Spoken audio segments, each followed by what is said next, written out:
Hello guys, welcome to my new video. അപ്പോൾ ഇന്ന് ഞാൻ കുറേ നാളുണ്ട്, എനിക്ക് കുറേ ആൾക്കാർ പല പ്രാവശ്യമായിട്ട് എൻ്റെ അടുത്ത് ചോദിക്കുന്ന അറിയാറുണ്ട് ഇവിടുത്തെ നേഴ്സുമാരുടെ അവസ്ഥ കാര്യങ്ങളൊക്കെ ആയിട്ട് എപ്പോഴും എൻ്റെ അടുത്ത് എനിക്ക് വരുന്ന ഏറ്റവും കൂടുതൽ വരുന്ന ചോദ്യങ്ങളുള്ള ഒന്നാണ് നേഴ്സുമാരുടെ കറണ്ട് സിറ്റുവേഷനും കാര്യങ്ങളൊക്കെ. അപ്പോൾ അങ്ങനെ ഞാൻ കുറേ ട്രൈ ചെയ്തിട്ട് എനിക്കൊരു നേഴ്സിനെയും ഫാമിലിനെയും കിട്ടിയിട്ടുണ്ട്. അപ്പം ഞാൻ അവരെ ഇൻട്രൊഡ്യൂസ് ചെയ്യാം. അപ്പം welcome to my new video. അപ്പം ഇവരാണ് ആ ഫാമിലി. അപ്പം എന്താണ് നിങ്ങളുടെ പേരുകൾ?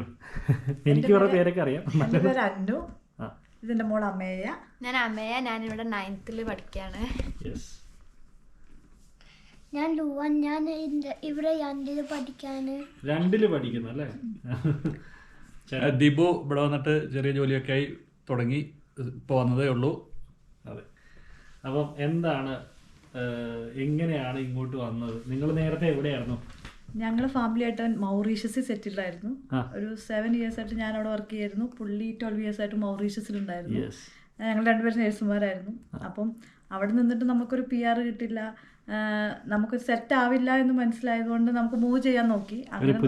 പുതിയൊരു കൺട്രിയിലോട്ട് മൂവ് ചെയ്യാൻ നോക്കിയപ്പോൾ പുതിയ ഓപ്ഷൻ നോക്കി ന്യൂസിലാൻഡ് അങ്ങനെ സെലക്ട് ചെയ്തു. അങ്ങനെ OET എഴുതി കഴിഞ്ഞ ശേഷമാണ് ക്യാപ്പ് ചെയ്യേണ്ടി വന്നു. ന്യൂസിലാൻഡ് വന്നിട്ട് ഞാനിപ്പോൾ അറൗണ്ട് 1 year ആയി വന്നിട്ട്. സത്യം പറഞ്ഞാൽ ഞാൻ വരുന്ന സമയത്ത് ജോലിയൊക്കെ കിട്ടാൻ എളുപ്പമായിരുന്നു. പക്ഷെ ഇപ്പൊ സിറ്റുവേഷൻ മാറിയിട്ടുണ്ട്. ഇപ്പൊ നേരത്തെ ക്യാപ്പ് ആയിരുന്നില്ലേ ചെയ്യേണ്ടത്? ഇപ്പം എന്തോ ചേഞ്ചസ് ഒക്കെ വരുന്നത്? അതെ, നമ്മൾ നാട്ടിൽ നിന്ന് വന്ന് നമുക്ക് രജിസ്ട്രേഷൻ കിട്ടണമെങ്കിൽ ക്യാപ്പ് കോഴ്സ് ചെയ്യണമായിരുന്നു. ഞങ്ങളൊക്കെ ആയിരുന്നപ്പോൾ അങ്ങനെയായിരുന്നു. ഇപ്പം ക്യാപ്പ് മാറി ഓസ്കി എക്സാം ആണ്. അതെന്ന് വെച്ചാൽ അതിന് വന്ന് അറിയുള്ളൂ. കാരണം ഇവിടെ വന്നിട്ട് നമ്മൾ ചെയ്യണം തിയറി, നാട്ടിൽ നിന്ന് തിയറി പഠിക്കുക, അതിൻ്റെ എക്സാം എഴുതണം. ഇവിടെ വന്ന് പ്രാക്ടിക്കൽ 3 ദിവസം. എനിക്ക് അതിൻ്റെ കൂടുതൽ അറിയത്തില്ല. അതാണ് ഇപ്പം ഇനി തൊട്ട് അതാണ് വരാൻ തുടങ്ങുന്നത്. അപ്പോൾ ക്യാപ്പ് കോഴ്സിന് ഇപ്പം അഡ്മിഷൻ എടുത്തവർ വരുമായിരിക്കും. അത് കഴിഞ്ഞ ശേഷമാണ് ഈ പുതിയ സിസ്റ്റം തുടങ്ങുന്നത്. അതിന് ശേഷമാണ് നമുക്ക് ഇവിടുത്തെ രജിസ്ട്രേഷൻ കിട്ടുള്ളൂ. രജിസ്ട്രേഷൻ വൺസ് കിട്ടിക്കഴിയുമ്പോഴാണ് നമ്മൾ ജോലി നമ്മൾ തന്നെ അന്വേഷിക്കണം. അപ്പോൾ നമുക്കിവിടെ DHP പോലെ ഗവൺമെൻറ് സെക്ടർ ഉണ്ട്, അതുപോലെ റെസ്റ്റ് ഹോം ഫെസിലിറ്റീസ് ഉണ്ട് ഇവിടെ. പിന്നെ നമ്മുടെ റെസ്റ്റ് ഹോമിലോട്ട് നമുക്ക് കിട്ടും. അതുപോലെ തന്നെ പിന്നെ ഹോസ്പിറ്റൽസിൽ DHPയിലൊക്കെ കിട്ടുന്നതാണ്. ഈവൻ ഗവൺമെന്റിലും പ്രൈവറ്റിലും കിട്ടും. ഗവൺമെന്റ് പ്രൈവറ്റ് സെക്ടറിലും നമുക്ക് കിട്ടും. അത് അന്ന് ക്യാപ്പ് ആയിരുന്നു. ഞാനൊക്കെ വന്നപ്പോൾ ക്യാപ്പായിരുന്നു. ക്യാപ്പ് കഴിയാനായപ്പോഴത്തേനും നമ്മൾ ഓരോ ജോബ് സൈറ്റ്, ഇപ്പോൾ സീക്ക് പോലെ ട്രേഡ് മീ സീക്ക് ഇതിലൊക്കെ നമ്മൾ വിടും. എന്നിട്ട് നമ്മുടെ ഇതനുസരിച്ച് അവർ നമ്മളെ വിളിക്കുവാണ്. അതുപോലെ DHPയുടെ സൈറ്റിൽ ഇവിടെ എല്ലാം നമുക്ക് നേരിട്ട് ഒരു ബയോഡാറ്റ കൊടുത്ത് നമ്മളെ ആരും ജോലിക്ക് വിളിക്കില്ല. നമ്മൾ തന്നെ സൈറ്റിൽ കയറി അപ്ലൈ ചെയ്യുമ്പോൾ അവർ നമ്മൾ കേപ്പബിൾ ആണെങ്കിൽ നമ്മളെ ഇന്റർവ്യൂവിന് വിളിക്കുവാണ്.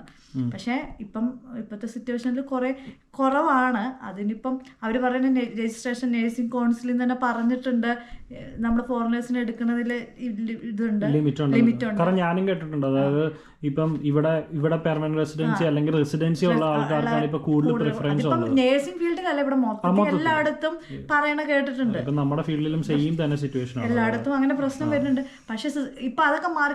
ഞാൻ തന്നെ കേട്ടിട്ടുണ്ട്. ഇപ്പൊ നമ്മുടെ കുറെ ഫ്രണ്ട്സ് ഒക്കെ ആണെങ്കിൽ പോലും ആ സമയത്ത് വന്നിട്ട് കിട്ടാണ്ട് തിരിച്ചു പോയവരും ഉണ്ട്. പക്ഷെ ആ സിറ്റുവേഷൻ ഇപ്പം ലക്ലി മാറിയിട്ടുണ്ട്. ഇപ്പോൾ കുറേ പേർക്ക് അടുത്ത ബാച്ചിലൊക്കെ പിള്ളേർക്ക് കിട്ടാൻ തുടങ്ങിയിട്ടുണ്ട്. DHPയിലാണെങ്കിലും ഇപ്പം എൻ്റെ കൂടെ ഞാൻ റെസ്റ്റ് ഹോമിലാണ് വർക്ക് ചെയ്യുന്നത്. എൻ്റെ കൂടെ ആണെങ്കിലും പുതിയ സ്റ്റാഫ് മലയാളി കുട്ടികളൊക്കെ തന്നെ ജോയിൻ ചെയ്തിട്ടുമുണ്ട്.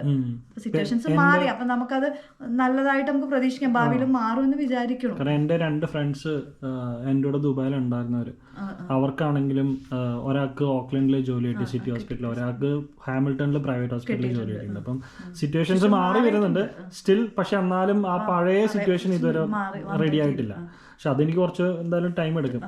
കാരണം എനിക്ക് തോന്നുന്നു ഇപ്പം നമ്പർ ഓഫ് ആപ്ലിക്കൻസ് ഭയങ്കര കൂടുതലാണ്. കാരണം ഇവിടെ അത്രയ്ക്കുള്ള വേക്കൻസീസും കുറവാണ്. പിന്നെ അതിൽ കൂടുതലെന്ന് വെച്ച് കഴിഞ്ഞാൽ കിവീസ് തന്നെ ഇവിടുത്തെ ആൾക്കാർ തന്നെ പഠിച്ചു വരുന്നുണ്ട് നേഴ്സിംഗ്. പണ്ട് നേഴ്സിംഗ് അപ്പൊ അവർക്കാണ് ഫസ്റ്റ് പ്രയോറിറ്റി കൊടുക്കുന്നത്. അപ്പൊ അതും ഇവിടെ ബാച്ചിലേഴ്സ് പഠിക്കുന്ന നേഴ്സിംഗ് ബാച്ചിലേഴ്സ് പഠിക്കുന്ന ആൾക്കാർക്കാണ് ഫസ്റ്റ് പ്രിഫറൻസ്. അവർക്കും പ്രിഫറൻസ് കൊടുക്കുന്നുണ്ട്. അതായിരിക്കാം കാരണം കുറെ ആൾക്കാർ ഇറങ്ങുന്നുണ്ട്. പ്രശ്നം മാറുന്നുണ്ട്. പക്ഷെ ഞാനെന്തോ അന്ന് ഇപ്പൊ ഞാൻ കഴിഞ്ഞ ജൂണിൽ വന്നത്, ഇപ്പൊ 1 year ആയി. ഓഗസ്റ്റ് ക്യാപ്പ് കഴിഞ്ഞു. ഞങ്ങളുടെ ബാച്ചിലൊക്കെ തന്നെ എല്ലാവർക്കും തന്നെ കിട്ടാൻ തുടങ്ങിയായിരുന്നു. അങ്ങനെയാണ് കിട്ടിയത്. പിന്നെ അതിനുശേഷം ഞാൻ സെറ്റായ ശേഷം ഇവരെ ഫെബ്രുവരിയിലാണ് കൊണ്ടുവന്നത്, ഫാമിലി കൊണ്ടുവന്നു. ഇങ്ങനെ പോണു. നിങ്ങൾ മൗറീഷ്യസിൽ നിന്ന് ഡയറക്റ്റ് വരുമായിരുന്നോ? നാട്ടിൽ പോയി 6 മാസം നാട്ടിൽ നിന്നു. പേപ്പർ വർക്ക് കഴിഞ്ഞു. പിന്നെ ഓക്കെ. പിന്നെ എന്തുകൊണ്ടാണ് ന്യൂസിലൻഡ് ചൂസ് ചെയ്തത്? കാരണം പല കൺട്രീസ് ഉണ്ടല്ലോ നമുക്ക് പോകാനും. ഇപ്പോഴത്തെ ഓപ്ഷൻസ് എന്ന് പറഞ്ഞാൽ ഭയങ്കര കൂടുതലാണ്. അപ്പം എന്തുകൊണ്ടാണ് നിങ്ങൾ ന്യൂസിലൻഡ് ചൂസ് ചെയ്തത്? അന്ന് ഇങ്ങോട്ട് ഒരു മൂവ്മെൻറ്റ് നോക്കിയപ്പോൾ പല കൺട്രീസും നോക്കി. പക്ഷേ അപ്പം ന്യൂസിലാൻഡ് കുറച്ചുകൂടി അന്ന് കാമാൻ ക്വയറ്റാണ് അങ്ങനെയൊക്കെ പറയുന്നുണ്ടായിരുന്നു. പിന്നെ റഷ് കുറവായിരുന്നു. പിന്നെ ലക്കിലി ആ സമയത്ത് ജോലിക്ക് കൂടുതൽ സാധ്യത ഉണ്ടെന്ന് വിചാരിച്ചു. ആ സമയത്ത് പ്രശ്നം ഉണ്ടായിരുന്നില്ല. ഇപ്പോഴാണല്ലോ ഇങ്ങനത്തെ പ്രശ്നം വന്നിരുന്നത്. പക്ഷെ അന്ന സമയത്ത് എനിക്ക് തോന്നുന്നു ഭയങ്കര വേക്കൻസി ഉണ്ടായിരുന്നു. ഈ വേക്കൻസി കുറവാന്നൊന്നും ഞാൻ ആ സമയത്തൊന്നും നമ്മുടെ സമയത്ത് എവിടെയെങ്കിലും ഇല്ല. ന്യൂസിലാൻഡിൽ ജോലി കുറവാന്ന് കേട്ടിട്ടുണ്ടെങ്കിൽ ഇതിന് നോക്കില്ലായിരുന്നു. കാരണം അന്ന് എന്തോ ഗ്രാൻഡ് ഒക്കെ ഉണ്ടായിരുന്നില്ല, $10,000 പഠിച്ചു കഴിഞ്ഞ് ജോലി കിട്ടിക്കഴിഞ്ഞാൽ നമുക്ക് ക്യാപ്പ് റീഫണ്ട് ഉണ്ട്. നമ്മുടെ ക്യാപ്പിന്റെ സംഭവങ്ങളൊക്കെ കിട്ടും.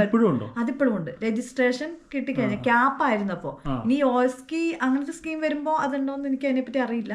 ഇല്ല, പക്ഷെ അതിനില്ല. ഇത് ക്യാപ്പ് കോഴ്സിന്റെ ഫീസ് നമുക്ക് എനിക്ക് തോന്നുന്നു അവര് ഗവൺമെന്റ് അങ്ങനെ ഒരു ഇത് കൊണ്ടുവന്നത് തന്നെ ഇവിടെ ആൾക്കാർ ഉണ്ടായിരുന്നില്ല. അപ്പൊ അതുകൊണ്ട് എങ്ങനെയെങ്കിലും ആൾക്കാർ ഇവിടെ വന്ന് പഠിക്കാൻ വേണ്ടി ആയിരിക്കും അതൊക്കെ അവർ കൊടുക്കുന്ന ഓഫേഴ്സ് ആയിരുന്നു. അതുകൊണ്ടാണ്. പിന്നെ സ്കോർ കുറയ്ക്കണത് IELTS അല്ലെങ്കിൽ OET ആയിരുന്നപ്പോ സ്കോർ കുറച്ചു. അതൊക്കെ വന്നു കഴിഞ്ഞപ്പം കൂടുതൽ പേര് വരാൻ തുടങ്ങി. ഞാനും ആ ഒരു ഇതിലായിരുന്നു. ആ ഒരു എല്ലാരും വരുന്ന ഒരു തിരക്കുണ്ടായിരുന്നല്ലോ. എനിക്ക് തോന്നുന്നു എനിക്ക് അറിയുന്ന ആൾക്കാരാണെങ്കിലും ക്യാപ്പ് കഴിഞ്ഞ് അപ്പൊ തന്നെ ജോലി കിട്ടുമായിരുന്നു. കാരണം ആ ഒരു 3 months നിങ്ങൾക്ക് എന്തോ എക്സ്ട്രാ സ്റ്റേ ചെയ്യാൻ തോന്നുന്നു അല്ലെ, വിസിറ്റ് വിസയില്? അല്ല, ആ 3 monthsന്റെ ഉള്ളിൽ നമ്മൾ കണ്ടുപിടിക്കണം. പക്ഷെ ജോലി കിട്ടാൻ ഒരുപാടുണ്ടായിരുന്നില്ല. പക്ഷെ ഇപ്പോഴാണ് ഈ പ്രശ്നം മാറിയത്. അല്ല, അതുകൊണ്ടൊക്കെയാണ് ഞാനൊന്ന് ന്യൂസിലാൻഡ് നോക്കി. ഇപ്പൊ ജോലി ഇപ്പം കേരളത്തിൽ ഇപ്പൊ പ്രോസസ്സിങ്ങിന് ഇരിക്കുന്നവരാരാണെങ്കിലും ഇപ്പൊ അവർക്കറിയാം സിറ്റുവേഷൻസ് ഇങ്ങനെയാണെന്ന്. അപ്പൊ അവർക്ക് വേറെ കൺട്രി ഒക്കെ നോക്കേണ്ട വന്നേനെ.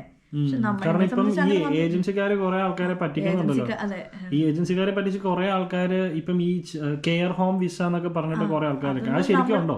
അങ്ങനെയൊന്നും ഇല്ല. ശരിക്കും നമ്മൾ ഇവിടെ ഒന്നാമത്തെ കാര്യം എന്ന് വെച്ചാൽ ന്യൂസിലാൻഡിലൊക്കെ നമ്മൾ കറക്റ്റ് ആയിട്ട് നമ്മുടെ ബയോഡേറ്റ കൊടുത്താൽ, അല്ലാണ്ട് നമ്മൾ അതിൽ കൂടെ കൂടുതൽ ഏജൻസി പറഞ്ഞ അതൊക്കെ വെറുതെ നടക്കുകയാണ് നാട്ടിലൊക്കെ ആണെങ്കിൽ. കാരണം എത്രയോ ലക്ഷങ്ങൾ 15 ലക്ഷം കാരണം എന്നെ ഡയറക്റ്റ് ആൾക്കാരെ വിളിച്ചിട്ടുണ്ട്. അത് ഇവിടെ വന്നിട്ടും എനിക്കും അറിയാം. ഇവിടെ തന്നെ കെയർ ഗീവർ വിസ വന്നിട്ട് അവർക്കൊന്നും ജോലി കിട്ടണില്ല. അപ്പൊ നമ്മൾ ഇവിടുത്തെ അക്കോമഡേഷന് പൈസ കൊടുക്കണം, എക്സ്പെൻസ്, ഇതെല്ലാം നമ്മൾ മീറ്റ് ചെയ്യണ്ടേ. ജോലി പോലും ഇല്ലാണ്ടിരുന്ന അത് ബുദ്ധിമുട്ടാണ്. അപ്പൊ അങ്ങനത്തെ ഒന്നുമില്ല. എല്ലാം ജെന്യൂൻ ആയിട്ടുള്ള കാര്യം മാത്രമേ ഇവിടെ നടക്കുന്നുള്ളൂ. അപ്പൊ അത് ത്രൂ പ്രോപ്പർ ചാനൽ കൂടെ മാത്രമുള്ളവർ മാത്രം നമ്മൾ അപ്ലൈ ചെയ്യുക. അതായിട്ടും നല്ല. കാരണം നമ്മൾ വെറുതെ കണ്ടവർക്ക് കുറെ പൈസ കൊടുത്തിട്ട്, ചെറിയ പൈസ ഒന്നുമല്ല ഇവര് മേടിക്കുന്നത്. അതുകൊണ്ട് കാരണം അങ്ങനത്തെ കുറെ ആൾക്കാർ വന്നിട്ട് ഇപ്പം എക്സാമ്പിൾ വിസിറ്റ് വിസയിലൊക്കെ വന്നിട്ട് ഇപ്പൊ കെയർ ഹോമിൽ ജോലി കിട്ടാതെ ഇത്രയും പൈസ നഷ്ടമായിട്ട് പോയ ആൾക്കാരുണ്ട്. അപ്പൊ അങ്ങനെയുള്ളവരൊക്കെ ഭയങ്കര ഏജൻസിക്കാര് ഭയങ്കര ഇപ്പം എല്ലാരും ഭയങ്കര കെയർഫുൾ ആയിട്ട് ഇരിക്കുക. അത്രേ ഉള്ളൂ. പിന്നെ പിള്ളേരൊക്കെ നിങ്ങളൊക്കെ ഏത് സ്കൂളിലാണ് പഠിക്കുന്നത്? ഞാനിവിടെ ഹൈസ്കൂളിലാണ്.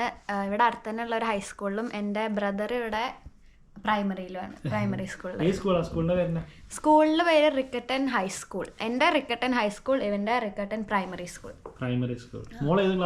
ഞാനിവിടെ 9th. നേരത്തെ ഇവിടെ 7th, അവിടെ 7th എന്നിട്ട് ഇവിടെ വന്നിട്ട് 8th സ്കിപ്പായി 9th. കാരണം ഇവിടെ ഏജ് വൈസ് ആണ് ക്ലാസ് ഒക്കെ വരിക. അപ്പൊ ഞാൻ 2010 ആയതുകൊണ്ട് ഇവിടെ 9th പഠിക്കുക. അതായത് സെയിം ഏജ് ഉള്ളവരുടെ കൂടെയാണ് ഇവിടെ പഠിക്കുക. സ്കൂളിംഗ് നമ്മുടെ നാട്ടിനെക്കാട്ടും 0 to 13 years ആണ് സ്കൂളിങ്. അപ്പൊ ഏജ് അനുസരിച്ചിട്ട് വരുമ്പോ അവരെ കറക്റ്റ് ആയിട്ടേ പോവുള്ളൂ. ഇപ്പൊ നമ്മൾ LKG UKG ഒക്കെ നാട്ടിൽ ചെന്ന് കഴിഞ്ഞാൽ ഒരു പിള്ളേർക്ക് 6-7 years ഒക്കെ നമ്മൾ ഒന്നിലൊക്കെ പോണ പോലെ വരുന്നുള്ളൂ. പക്ഷെ ഇപ്പൊ ഇവനെയൊക്കെ വെച്ച് കറക്റ്റ് ഇവൻ 6 years ആവണുള്ളൂ. അപ്പൊ grade 2 ഇവനെ നേരിട്ട് വിടുവാണ്. ഇവിടെ സ്കൂളിൽ കിട്ടാൻ എളുപ്പമാണോ? സ്കൂൾ അഡ്മിഷൻ നമ്മുടെ വീടിരിക്കുന്ന ഏരിയയില് സോണുണ്ട്. ആ സോണിൽ നമുക്ക് അവർ അലോട്ട് ചെയ്യണം. ഞാൻ ഇവരെ കൊണ്ടുവന്നു കഴിഞ്ഞപ്പോൾ ഞാനാണെങ്കിൽ ആദ്യം ഞാൻ ഇവിടെ ഒറ്റയ്ക്കായിരുന്നല്ലോ. അപ്പൊ സ്കൂളിന്റെ ഒന്നും അന്വേഷിച്ചിട്ടുണ്ടായിരുന്നില്ല. ഇവർ വന്ന് 1 weekന്റെ ഉള്ളിൽ തന്നെ നമ്മള് പോയി സ്കൂളുകളിൽ അന്വേഷിച്ചപ്പം ആദ്യം ചെന്ന സ്കൂളിൽ പറഞ്ഞു നിങ്ങളുടെ വീട് ഇരിക്കുന്ന സ്ഥലത്ത് ഇതല്ല, വെറുതെ ഇരുത്തില്ല. അപ്പൊ പിന്നെ കാത്തലിക് സ്കൂൾ പോലെ കുറച്ച് സ്കൂളുകളുണ്ട്. എനിക്കും ആഗ്രഹം ഉണ്ടായിരുന്നു കാത്തലിക് സ്കൂളിൽ വിടണമെന്ന്. അപ്പൊ അവിടെയൊക്കെ നമ്മൾ നേരത്തെ പറഞ്ഞു വെക്കണം. അവർക്ക് റിജക്ട് ചെയ്യാം, ഇപ്പൊ ഞങ്ങൾ ഫുള്ളാണ് എന്ന് പറയാം. പക്ഷെ ഗവൺമെന്റ് സ്കൂളുകാര് നിർബന്ധമായിട്ടും വിടും. ഏത് സോണിലാണ് അവരന്വേഷിച്ചു അങ്ങനെയൊക്കെ പറയാം. പിന്നെ നമുക്ക് ഹെൽത്ത് ഇൻഷുറൻസും കാര്യങ്ങളൊക്കെ ഇവിടെ പിള്ളേർക്ക് സ്കൂളിൽ ഫുഡൊക്കെ ഉണ്ട് കേട്ടോ. ഇവരുടെ സ്കൂളിൽ മോനാണെങ്കിൽ അത് സ്കൂൾ ഹെൽത്ത് പ്രോഗ്രാമോ അങ്ങനെ എല്ലാ സ്കൂളിലും ഇല്ല. നല്ല അടിപൊളി ഫുഡാണ്. ബിരിയാണി ഒക്കെ കിട്ടുമോ? ചിക്കൻ ബിരിയാണി ചിക്കൻ ബിരിയാണി കിട്ടുമോ? ശരിക്കും സാൻഡ്വിച്ച് സ്നാക്സ് അല്ല കിട്ടുക ചിക്കൻ്റെ ഒക്കെ നഗറ്റ്സ് ചിക്കൻ റൈസ് സ്കൂളിൽ അത് നല്ല പരിപാടിയാണ്. എല്ലാ ക്ലാസ്സിലും ഉണ്ട്. ഇവന്റെ പ്രൈമറി സ്കൂളിലുണ്ട്, ഹൈസ്കൂളിൽ ക്യാൻറ്റീനിൽ നിന്ന് ഇവർക്കില്ല. പക്ഷെ അത് നമ്മൾ പേ ചെയ്തോ? ഇത് സ്കൂളിംഗ് ഇവരുടെ എല്ലാ സ്കൂളുകളിലും സ്കൂൾ ഹെൽത്ത് പ്രോഗ്രാം. ഫ്രൂട്ട്സ് അതൊക്കെ കിട്ടും. പിന്നെ നമ്മൾ ഫാമിലി ആയിട്ട് വരുമ്പോൾ നമുക്ക് ഇൻഷുറൻസ് അങ്ങനത്തെ സാധനങ്ങൾ എന്തെങ്കിലും നമുക്ക് ഇല്ല, കിട്ടാം. നമ്മൾ തന്നെ എടുക്കണം. ഇപ്പൊ ഞാൻ ബൂപ്പേ വർക്ക് ചെയ്യുന്നതുകൊണ്ട് ഞങ്ങളുടെ സദേൺ കോസ്റ്റിന്റെ ഇൻഷുറൻസ് ഉണ്ട്, അതിൽ ഞാൻ ഇവരെയും കൂടി ആഡ് ചെയ്യാൻ പറ്റും.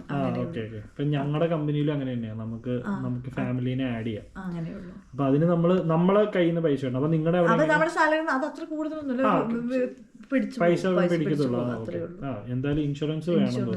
പിന്നെ എനിക്ക് തോന്നുന്നു നമുക്ക് ഇവിടെ ഫ്രീ ഈ മെഡിക്കലൊക്കെ കിട്ടത്തില്ല ഓൾറെഡി. ഫ്രീ മെഡിക്കൽ അത് നമ്മൾ GP എൻറോൾ ചെയ്യണം നമ്മുടെ ഏരിയയിൽ. അത് കിട്ടും. എനിക്ക് തോന്നുന്നു നമുക്ക് മോർ ദാൻ 2 yearsന്റെ വിസ ഉണ്ടെങ്കിൽ നമുക്ക് ഫ്രീ ആയിട്ടുള്ള മെഡിക്കൽ നമുക്ക് കിട്ടും. അപ്പോൾ നിങ്ങളെ ഭയങ്കര ബ്യൂട്ടിഫുൾ ആയിട്ടുള്ള ഒരു കൺട്രി എന്നല്ല വന്നത്, മൗറീഷ്യസിൽ നിന്ന് വന്നിട്ട് നിങ്ങൾ ന്യൂസിലാൻഡ് എനിക്കൊന്ന് ഓൾമോസ്റ്റ് സിമിലർ ആണോ അതോ ലാൻഡ് വൈസും കാര്യങ്ങളൊക്കെ? അല്ല, മൗറീഷ്യസ് ഒരു സുന്ദരിയാണ്, ന്യൂസിലാൻഡും സുന്ദരിയാണ്.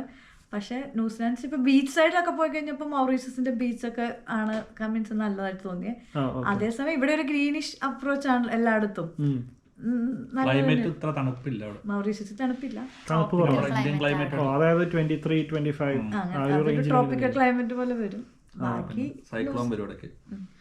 നിങ്ങൾ ക്രൈസ്റ്റ് ചർച്ചിൽ വന്നിട്ട് എങ്ങനെയുണ്ട്? ന്യൂസിലാൻഡില് ബാക്കിയുള്ള സ്ഥലത്ത് നിങ്ങൾ എവിടെയെങ്കിലും ട്രാവൽ ചെയ്തായിരുന്നു? ഞങ്ങള് ഹോക്കിഡിക്കൊക്കെ പോയി, പിന്നെ ഡയമണ്ട് ഇങ്ങനെ പോയി, ടൈം കിട്ടുന്ന അനുസരിച്ച് പോയി. ഞാൻ കണ്ടായിരുന്നു ഫോട്ടോസൊക്കെ. അപ്പൊ എന്താ പ്രശ്നം എന്ന് വെച്ച് കഴിഞ്ഞാൽ ഇപ്പൊ നമുക്ക് ഇവിടെ വലിയ മൗറീഷ്യസ് എന്ന് വെച്ചാൽ നമ്മള് ഒരു friends and family get together അങ്ങനെയൊക്കെ ഞങ്ങൾക്ക് ആയി വരണേ ഉള്ളൂ. ആൾക്കാരൊക്കെ എങ്ങനെയുണ്ട് മൊത്തത്തില്? അത്ര ഇപ്പൊ നമ്മളായിട്ട് അങ്ങനെ പള്ളിയിലൊക്കെ ചെന്ന് കഴിഞ്ഞാൽ ഒത്തിരി പേരല്ലേ മലയാളീസ് ഒക്കെ, നമുക്ക് അങ്ങനെ വലിയ ഫാമിലി എല്ലാരും പരിചയമായി വരുന്നേ ഉള്ളൂ. അതിന്റെ ഒരു മൗറീഷ്യസ് ഇപ്പൊ ഞങ്ങളെ ഒരു വർഷം ആയിട്ടുള്ളൂ. ഫ്രണ്ട്സിനെയൊക്കെ കിട്ടിയാ? എനിക്കിവിടെ ഫ്രണ്ട്സിനൊക്കെ കിട്ടി സ്കൂളിലൊക്കെ. സ്കൂളിൽ പോകാനും ഇഷ്ടമാണ്. കാരണം എങ്ങനെയുണ്ട്, പഠിക്കാൻ എളുപ്പമാണോ പാടാണോ? അങ്ങനെ അതായത് ഇവരുടെ ഒരു രീതിയില് ഫുൾ ഫണ്ണായിട്ടാണ് ലേണിംഗ് ഒക്കെ. അങ്ങനെ ഭയങ്കര നാട്ടിലത്തെ മൗറീഷ്യസിലെ പോലെ ഹാർഡൊന്നുമില്ല. അവർക്ക് ഹോംവർക്ക് ഒന്നും ഇല്ല. അവര് നാട്ടിൽ ഇവിടെ വന്നു കഴിഞ്ഞാലും കൂളാണ്, ഒന്നും പഠിക്കാനൊന്നുമില്ല. അതെന്തായാലും കൊള്ളാം. എനിക്കൊന്ന് നമ്മള് മലയാളികള് നമ്മള് ഇത്രയും കഷ്ടപ്പെട്ടൊക്കെ പഠിച്ചിട്ട് പിള്ളേരിങ്ങനെ ഒന്നുമില്ല. ഇപ്പൊ ഇവരെന്ന് വെച്ചാൽ മൗറീഷ്യസിൽ നിന്ന് വന്ന് നാട്ടിലൊരു 1 year നിന്നിരുന്നു. അപ്പൊ ഇവൻ പോലും LKG പോലും ഇവന് ഹോംവർക്ക് ഉണ്ടാകുന്നുണ്ട്, നാട്ടിലറിയാലോ ഭയങ്കര. അത് വെച്ച് നോക്കുമ്പോ ഇവിടെ ഒന്നും ഇല്ല അവർക്ക്. ഇവരെ പക്ഷെ ഒന്നും പഠിക്കാനില്ല എന്നല്ല, സ്കൂളിൽ ഇവരെല്ലാം വർക്ക് ചെയ്യിപ്പിക്കുകയും അതിന്റെ വേറൊരു രീതിയിൽ കൂടെ അവരെല്ലാം ചെയ്യുന്നുണ്ട്. എനിക്കൊന്ന് ഇവര് കൂടുതലും എനിക്കൊന്ന് നമ്മളെങ്ങനെയാണ് ജീവിക്കാൻ പഠിപ്പിക്കുകയാണ് ചെയ്യുന്നത്. ഇപ്പൊ ഇവരെയൊക്കെ ആണെങ്കിലും സ്കൂൾ അതൊക്കെ ഏറ്റവും നല്ല കാര്യം തന്നെയാണ്. സ്കൂളിൽ നിന്ന് ലൈബ്രറി കൊണ്ടുപോകണു, ലൈബ്രറി ബുക്ക് കൊണ്ടുവരണു, വായിക്കണു. പിന്നെ റോഡൊക്കെ കൊണ്ടുപോയി ട്രാഫിക് സിഗ്നല് സേഫ്റ്റി. ഞാൻ ഇവിടെ കണ്ടിട്ടുണ്ട് നമ്മുടെ ഇവിടുത്തെ പോലീസ് വന്നിട്ട് പിള്ളേരെ റോഡിൽ കൂടെ കൊണ്ടുപോയി റോഡ് ക്രോസ് ചെയ്യണം, അതൊക്കെ സീബ്ര ലൈനുകൾ ക്രോസ് ചെയ്യുന്നൊക്കെ പഠിപ്പിച്ചു എല്ലാം കാണിച്ച് അങ്ങനെയൊക്കെ. അപ്പൊ അതൊക്കെ വലിയൊരു ലേണിംഗ് എക്സ്പീരിയൻസ് അതാണ് ഏറ്റവും വേണ്ടത്. സത്യം പറഞ്ഞാൽ ലൈഫിൽ എങ്ങനെയാ നമ്മള് ജീവിക്കേണ്ടതെന്നുള്ളതാണല്ലോ മെയിനായിട്ട്. എനിക്കൊന്ന് മണി മാനേജ്മെന്റ് എനിക്കൊന്ന് ഒരു സ്റ്റേജിൽ വരെ പഠിപ്പിക്കണം. കാരണം നമ്മള് ശരിക്കും നമ്മുടെ സ്കൂളിലൊക്കെ എന്ന് പറഞ്ഞു കഴിഞ്ഞാൽ മണി മാനേജ്മെന്റ് പഠിപ്പിക്കുന്നില്ല ആരും. നമ്മള് പിള്ളേരൊക്കെ സ്കൂൾ കഴിഞ്ഞ് കാശ് കിട്ടിക്കഴിഞ്ഞാൽ അപ്പം ഫുള്ള് ചെലവാക്കാനാണ് നോക്കുന്നത്, അല്ലാതെ ഒരു മാനേജ്മെന്റ് രീതിയിലുള്ള നമ്മൾ ആരും പഠിപ്പിക്കുന്നില്ല. എനിവേ, അപ്പൊ സ്കൂളും കാര്യങ്ങളും അപ്പൊ നിങ്ങൾക്ക് ഇവിടെ മൊത്തത്തില് ന്യൂസിലാൻഡ് എല്ലാം ഭയങ്കര ഇഷ്ടപ്പെട്ടു സെറ്റായിക്കൊണ്ടിരിക്കുന്നു. ഓക്കെ, അപ്പം താങ്ക് യു സോ മച്ച് നിങ്ങൾ ഇന്നത്തെ ഒരു സമയത്ത്. പെട്ടെന്നായിരുന്നെന്ന് അറിയാം. അപ്പം ഫുഡൊക്കെ ചെറുതായിട്ടൊക്കെ പ്രിപ്പയർ ചെയ്തിട്ടുണ്ടോ? നേരത്തെ പറഞ്ഞിരുന്നെങ്കിൽ ഞാൻ കുറച്ചുകൂടെയൊക്കെ ചെയ്തേനെ. ഞാൻ ഇപ്പൊ ഉച്ചക്കാണ് വിളിച്ചു പറയുന്നത് നമുക്ക് ഇങ്ങനെ ഒരു വീഡിയോ എടുത്താലോ എന്ന് ചോദിച്ചത്. അപ്പം ഇവര് ഞങ്ങള് കുറെ നാളായിട്ട് അറിയാം. ഞങ്ങൾ അറിയുന്നത് നമ്മുടെ ഷെറിൻ വ്ളോഗ് വഴിയാണ് ഞങ്ങള് പരിചയപ്പെടുന്നത്. അപ്പം ഷെറിൻ്റെ കൂടെ ഞാൻ വീഡിയോ ചെയ്യുന്ന സമയത്ത് അന്നുവിനെ അന്ന് ഷെറിൻ ഇന്റർവ്യൂ ചെയ്യാൻ വന്നിട്ടുണ്ടായിരുന്നു. അന്നു അന്ന് തൊട്ട് ചേച്ചി ഭയങ്കര ചേച്ചി എന്നാട്ടോ ഞാൻ വിളിക്കാറില്ല, ഞാൻ പെട്ടെന്ന് പറഞ്ഞപ്പോൾ അങ്ങനെ പറഞ്ഞോളൂ. ചേച്ചി ഭയങ്കര ഇങ്ങനത്തെ കാര്യങ്ങളൊക്കെ ഭയങ്കര ആക്റ്റീവാണ്. അപ്പം ചേട്ടനും അതെ, ചേട്ടന് ഈ ഫിഷിങ്ങും കാര്യങ്ങളൊക്കെ ഭയങ്കര ഇഷ്ടമാണ്. മൗറീഷ്യസിലായിരുന്നതുകൊണ്ടായിരിക്കും. ഇവിടെ അങ്ങനെ ഫിഷ് ചെയ്യാനൊന്നും ഇതുവരെ പോയിട്ടില്ല. അതെ അതെ പതുക്കെ എല്ലാം സ്റ്റാർട്ട് ചെയ്യണം. ചേട്ടൻ ഇനി ഗോതയിലോട്ട് ഇറങ്ങണേ ഗോതയിലോട്ട് ഇറങ്ങണല്ലോ. അപ്പൊ ചേട്ടൻ വന്നിട്ട് എത്ര മാസം? 3 മാസം ഫെബ്രുവരി വന്നുള്ളൂ. അപ്പം താങ്ക് യു സോ മച്ച്. അപ്പം ഇനി നമുക്ക് ബാക്കി ഫുഡ് കഴിക്കാം. അപ്പോൾ താങ്ക് യു സോ മച്ച്. ഇന്ന് നിങ്ങളുടെ ഈ ഒരു ടൈമിൽ നിങ്ങൾ തന്ന ഒരു ടൈമിന് വേണ്ടി thank you so much. Okay thank you. Okay bye bye bye bye. Bye. അങ്ങനെ നമുക്ക് ചേച്ചിയും ചേട്ടൻ നല്ല അടിപൊളി ഭക്ഷണമൊക്കെ റെഡിയാക്കി വെച്ചിട്ടുണ്ട്. ഇന്ന് എന്തൊക്കെയാണ് സ്പെഷ്യൽ? ഇവിടെ എന്താ നിങ്ങൾ തന്നെ മുട്ട പൊരിച്ചിട്ടുണ്ട്, മുട്ട പൊരിച്ചത്, മീൻ വറുത്തത്, ക്യാബേജും ക്യാരറ്റും കൂടെ ഉള്ള തോരൻ, പിന്നെന്താ ഇത് തേങ്ങ ചമ്മന്തിയാണോ? മാങ്ങ ചമ്മന്തി, മാങ്ങ അടിപൊളി മാങ്ങ ചമ്മന്തി, അച്ചാർ. ഇത് എന്താ അച്ചാറാ? മാങ്ങ അച്ചാർ. ഓ അടിപൊളി. അപ്പം ഇതാണ് നമ്മുടെ ഇന്നത്തെ ലഞ്ച്. എന്നെ ഇങ്ങനെ ലഞ്ചിന് വിളിച്ചിട്ടുണ്ട്. നാടൻ ഊണ്. അപ്പം അങ്ങനെ എവിടെ ഇവൻ ഓൾറെഡി കഴിച്ചല്ലോ. അപ്പം അങ്ങനെ അപ്പം ഇന്നത്തെ സാമ്പാറുണ്ട്. ഞാൻ സാമ്പാർ ഒഴിച്ചിട്ടില്ല. സാമ്പാർ ഇതിൻ്റെ കളർ ഡിഫറൻസിന് വേണ്ടി നമ്മൾ ഒഴിച്ചില്ല. ആ സാമ്പാർ കുറച്ച് ഒഴിച്ചിട്ടുണ്ട്. അപ്പോൾ അങ്ങനെയാണ്. അപ്പം thank you so much. Bye bye.